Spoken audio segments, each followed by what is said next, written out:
like I was doing that assignment all over again. Totally. Yeah, because it was like a 30-minute video. It was so long. I know. Yeah, and we had to cut up that whole thing. Totally. It was pretty crazy.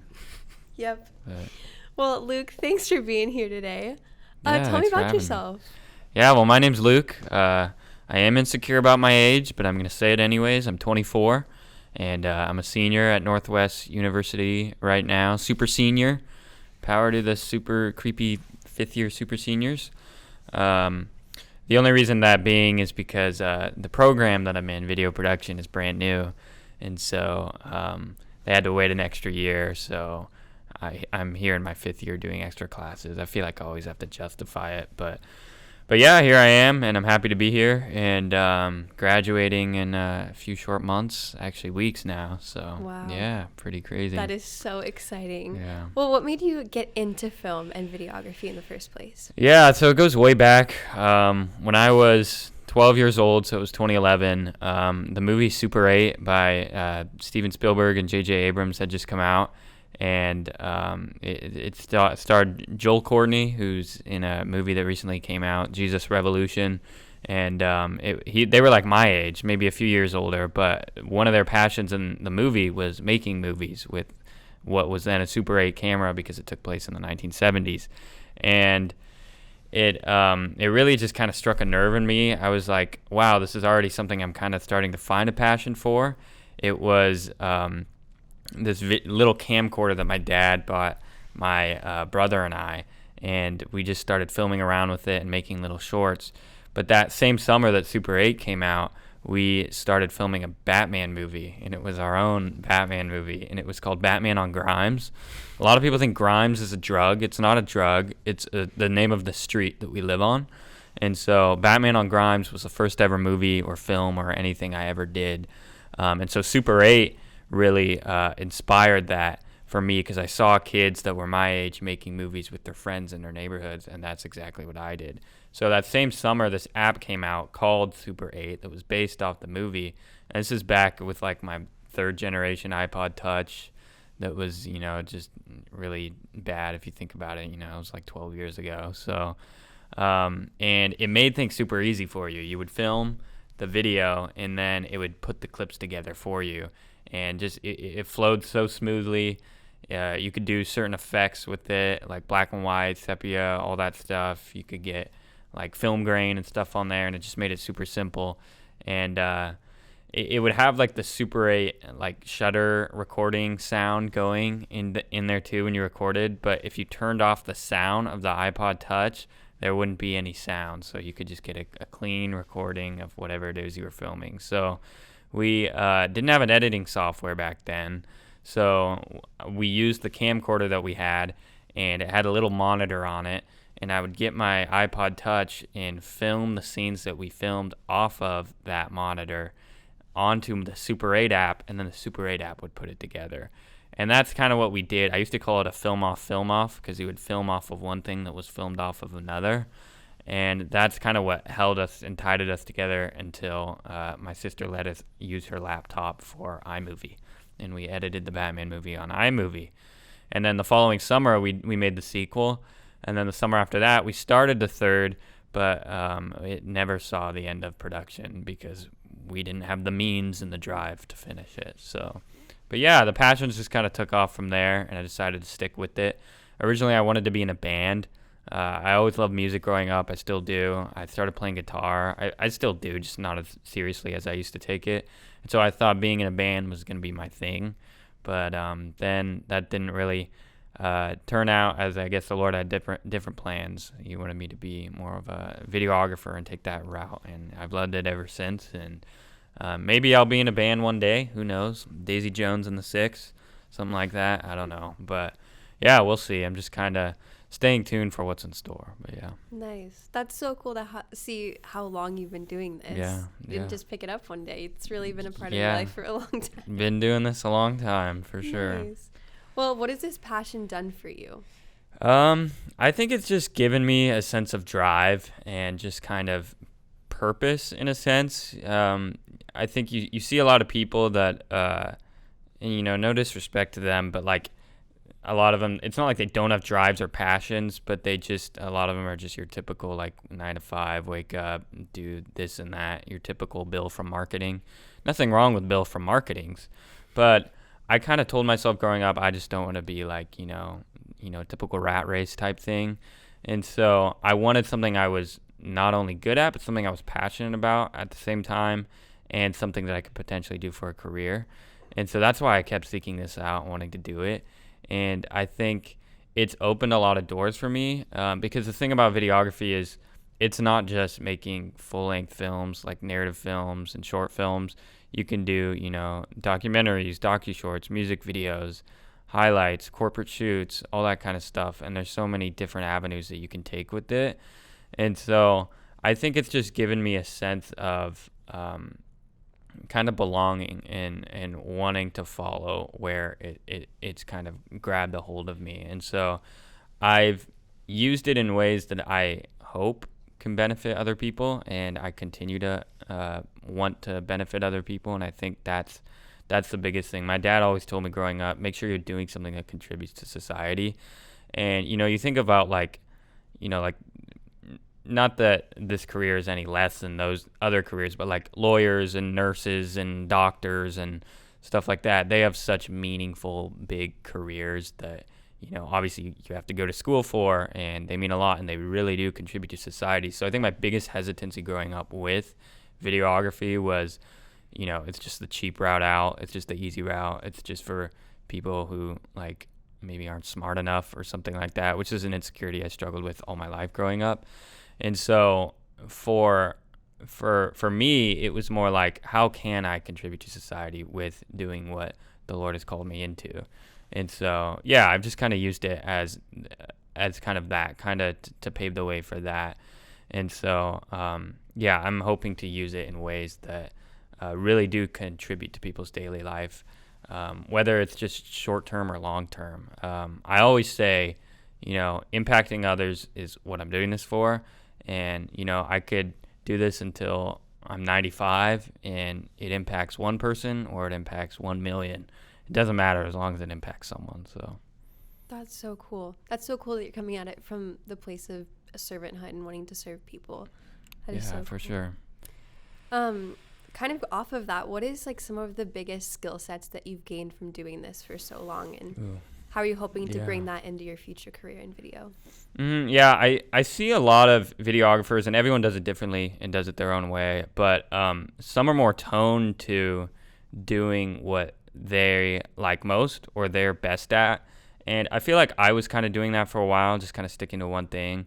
But lately I've really been inspired to familiarize yourself in as many avenues as you possibly can. Like, be familiar in as many things, because that way later in life, or if you get asked to do something, you're familiar in that area of videography and not just your normal skill set. So, for example, you have video editors, you have colorists, you have camera operators, boom operators, DPs, all that kind of thing. And people that are like so hyper specific about one specific area, and which is all great, but I think I like to kind of broaden the horizons and do more with what entails with videography. And so I like I said, sometimes you'll see just editors or just camera operators, and I'm really happy to have familiarized myself with editing, camera settings,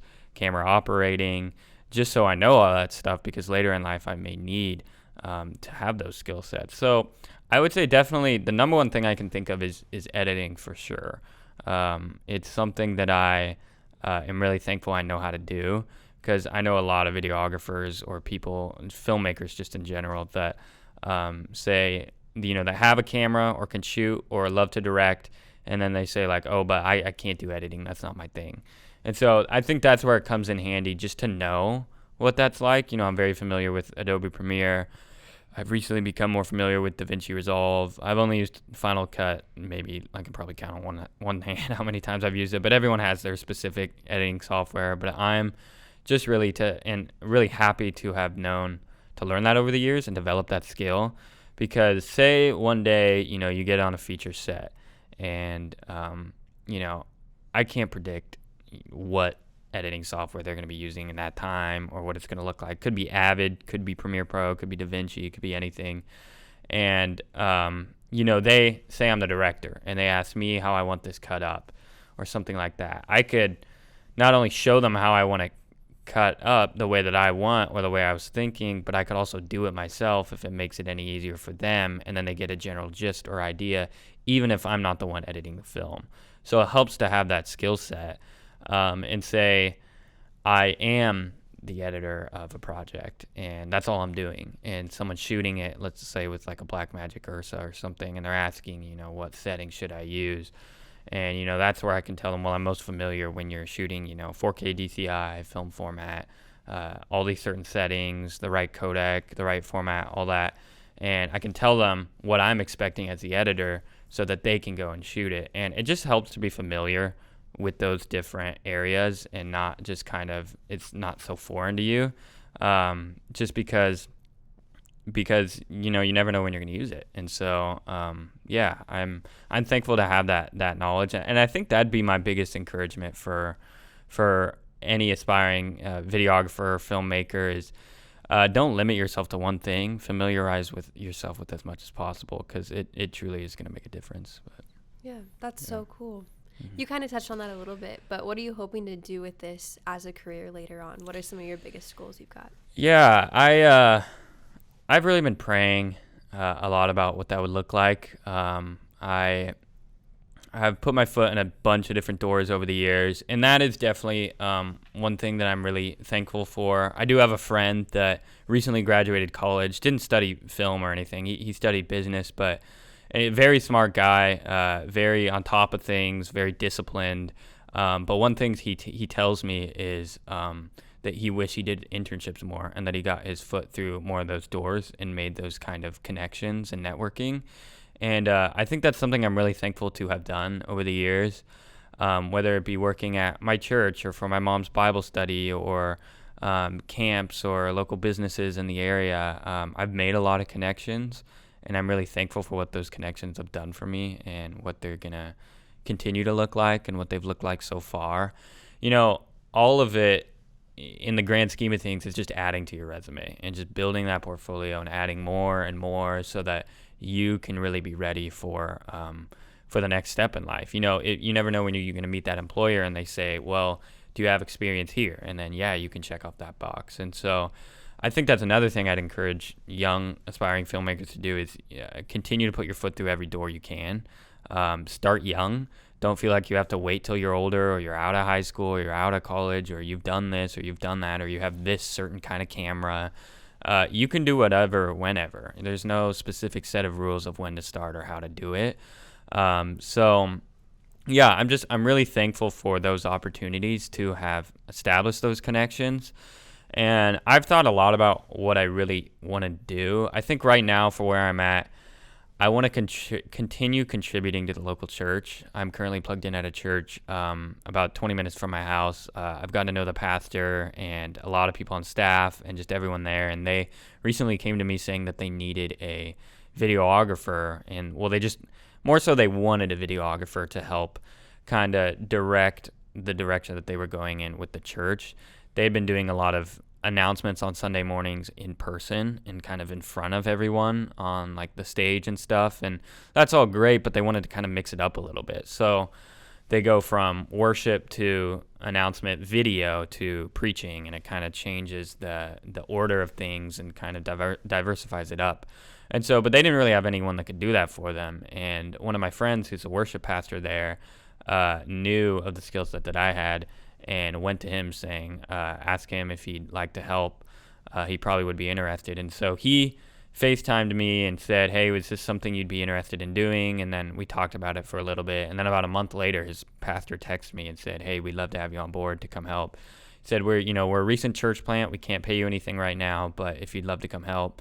And so that's another thing too, is taking those opportunities where I can. And so I took that opportunity to serve at that church, and I've served at the local church with videography before, but just recently over the last year or so, pretty much since COVID, I've been kind of church hopping. So getting planted into a church, serving is what I wanted to do coming into the new year as a resolution. And so I've been doing that, serving at that church. And so, that's really helped me. And I think it shaped me as how to time manage, how to do projects when I'm literally the one in charge, because they're kind of just putting it all, through in my vision, which I'm thankful for. And so doing announcement videos for them, making videos for them, filming them during the week, all that kind of stuff is good practice. But I think serving in the church is something I want to continue to do, just not necessarily as a career job, more like something on the side. If I were to choose what I really want to do long term, I think as of right now, I'd love to do something more corporately. Whether it be, we're surrounded by a bunch of, Fortune 500 companies and, Amazon, Microsoft, Adobe, surrounded by a lot of those here in the greater Seattle area. And if I were to get an opportunity like that to take my talents to something like that, I would really be thankful. I don't know what that looked like, if it's video editing, if it's being on, a marketing team for them, strategic marketing, adding to new ideas, whatever they have. I think that'd be really cool. I've been in contact with some people in Microsoft who said they've had some need for it. So it's definitely out there. The need is out there. I just don't know what that looks like going forward. There's a few local studios I've worked with. That's always great. I'm a big supporter of just local businesses and startups and stuff like that. And there's a few that have been kind of around for a few years, and I've really liked just helping them out and getting to know them and establishing connections that way, and just networking with them, because it's such a huge thing. You never know who you're going to meet through that process. Like I was working with a production company, Element 7 Studios in Bothell. They're a great video production company, and the head guy that I was working with, we were doing a shoot in Bothell, and he was telling me that he knew of this other guy that I hadn't worked with, but I knew who he was, and I knew him too. And he was like, yeah, I know him. He's a great guy. And so it just kind of opened my eyes to the fact that, like, everyone, a lot of times, like, they know each other. And, people get around and they establish these connections, and it really helps to know each other and to work with each other, because then if someone says, I have a job here, do you have a guy for me, or do you know of anyone that wants to help out with this? And he's like, yeah, I got a guy here. I can send you this. And so, and then he's got his portfolio ready. I can send you it here. And so, just that kind of networking process of knowing people, it really helps to just get involved as much as you can and work with people locally. And I think I love, if the Lord is calling me to do something local and something, more corporate, if that is what it is, whatever it is, I'm happy to do that and just, follow after that. But I think my goals from a young age were always set on kind of the more narrative storytelling side of things. And obviously Hollywood is, would be really cool, but, you don't just wake up one morning and wind up there.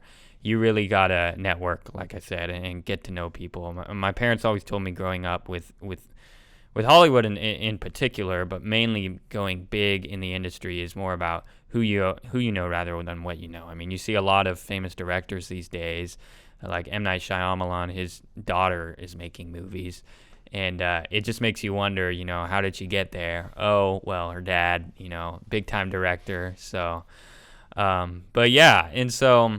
Yeah, it's really just about who you know, but, if it ever comes down to who I know and I do end up there, that would be great, because I do love telling stories.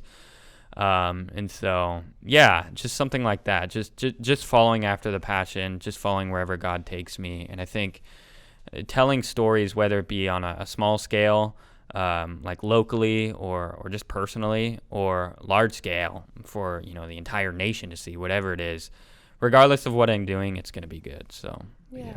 That's so awesome. It's good to hear that your trajectory now is in alignment with your greater calling to serve people wherever you're at. So we're almost out of time, but one last question. If you had one biggest dream or goal of a project that you could make, what would that look like? Yeah, well, I almost segued into it with the last one, but it comes down to impact, I think, for sure, and how many people I impact. I know I mentioned earlier that even if it's just one person, I'd be satisfied. But obviously, I'd want to reach more than one. So I recently have had the opportunity to make music videos at my school for our Spirit Week. One of the themes of the nights of the Spirit Week is to make a music video that kind of describes the culture of your living area. So there's 7 different floors at my school, and whatever floor you live on, you make a music video, choose up to however many songs you can fit into 6 minutes, and lip sync, or not lip sync, but dub over them your own lyrics that kind of just describe what the living culture has been like. And it's been a really cool test just to kind of see how much you can cram into the allotted time and describe with the criteria that you're given, because at the end of the day, you are storytelling in a certain sense, and it's a test. It really is a test. And so got to do it 3 times for my school. Won 2 of them, could have won the last one, but we kind of got robbed of that. Different story, but we got to do it 3 different times, and it was great all 3 different times. And so I've just kind of realized the whole school got to see what I was able to do with my friends and everyone that was able to make those videos possible. And I was a big contributor to those videos that we showed. And so I was just able to see the impact that it had on other people. And so, but it's such a small scale, it's just my school of, 900 people in the student body. So it just makes me kind of excited for what the Lord might have in store for the future. And so I've always thought, if I could make an impact like that, but with something bigger and that brings glory and honor to the Lord's name, I think that would be really cool. I think my dream, like my ultimate dream, is like if I ever made it super big and I was storytelling in that sense, to have movies and films that pull to an overarching message of God, and it's kind of underlying. And I think a lot of people would have to think deeper about it to make it really, to make themselves realize that that's what it was about. But yeah, something like that. And, like I said, it doesn't have to happen with Hollywood. It doesn't have to happen on the biggest stage possible. It can happen on a much smaller scale. But obviously, I think my absolute dream would be to impact as many people I can with a message like that. Because, God knows our nation needs something like that. Our country's so lost given its current climate, political climate, social climate, just where it's headed and everything. And so I want to have a message of the Lord displayed into something that everyone would see as kind of a restoration of hope. And so the movie that recently came out, Jesus Revolution, I saw it a few weeks ago, and it kind of restored a lot of hope in me, because a lot of people, when they think of like Christian movies, they don't necessarily think that they're like, 10 out of 10 Hollywood productions. And so, but this film, I'm not saying it was, absolute perfect, but it was really great, and it really resonated with me, and I feel like it has been resonating with a lot of people in the body of Christ. And so, and it was done very well, told the story very accurately. I highly encourage anyone to go see it. But stories like that, and maybe it doesn't have to be, so blatant, so out there. Like it could be, like I said, a subliminal message that's in there that's hiding under the surface, and there's kind of that overarching message when you think about it. And so something like that, I would love to really just take my talents to do something like that and contribute to the industry in any way I can like that, and tell stories that way. But as for now, I'm just going wherever the Lord calls me. It may be just being self-employed, working for a super small studio, or it may be, the next biggest director of Hollywood. I don't know. But whatever it is the Lord's calling me to, I'm going to follow after that, and just do whatever he's calling me to do, and just watch where he's taking me. So, yeah. That's so great.